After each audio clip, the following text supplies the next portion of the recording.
Hey friends, welcome to another episode of Generation Tech. My name is Ben and we have been on vacation.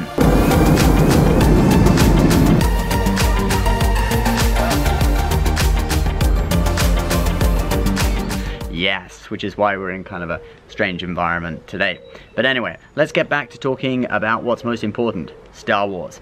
After Darth Vader turned to the dark side, got maimed and ended up in a life support suit, he had a bit of a chip on his shoulder.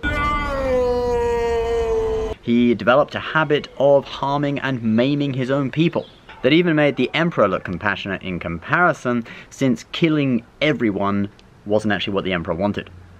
But what the Emperor did endorse was Vader's hunting down the remaining Jedi that had survived Order 66 and even created the Inquisitors to help him, who Vader maimed during training.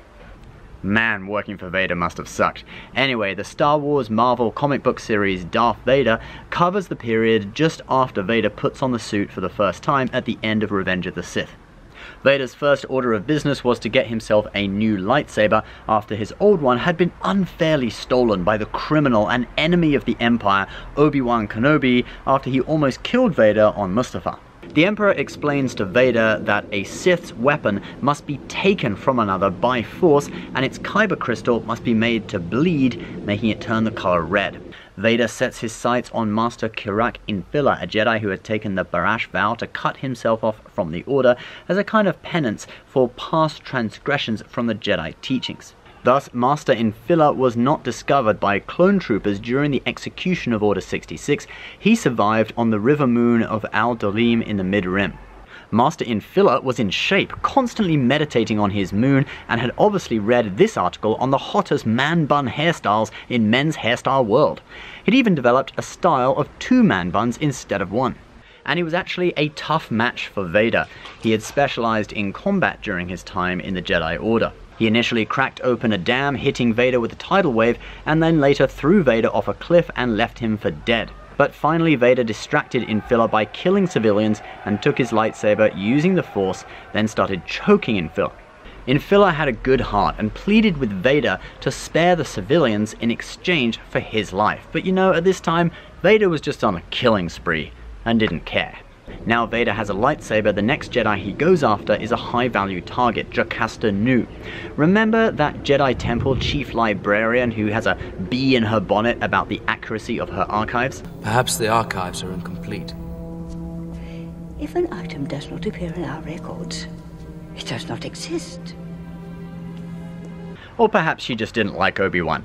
Anyway, that's her. Master Nu also escaped the Jedi Purge and was spending her time preserving the Jedi archives and drinking tea.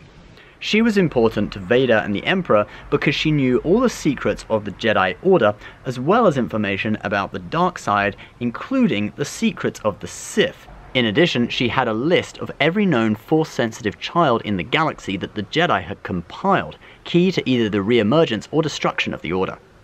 Only problem is, she has to go back to the Jedi Temple to get it, and ends up in a duel with Vader, who was originally going to take her alive, but ends up killing her and destroying the list of Force-sensitive children.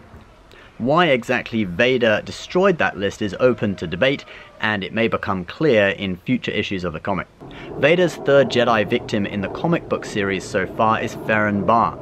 He had been a Padawan during the Clone Wars era and had escaped Order 66. He was set on toppling the new regime and was helping King Li Cha of Mon Cala resist the Empire. His training had never been completed though, but he did have a few tricks up his sleeve, such as turning clones against the Inquisitors, who for some reason forgot they were all technically still Jedi. But he was a bit more brutal than perhaps a Jedi would have been, assassinating an Imperial ambassador in order to speed up the road to war between Mon Cala and the Empire. Barr decided to face Vader even though he knew he was not ready, and died. But his plan brought the Mon Calamari into the rebellion, and their ships and admirals like Admiral Akbar and Raddus would play a key role in many of the battles to come. Alright, so that's Vader's little killing spree so far. If you're reading this comic series, please leave your thoughts and comments below. Would love to hear what you think of it. Please subscribe if you are new, give this video a like, and if you're watching this, you are Generation Tech.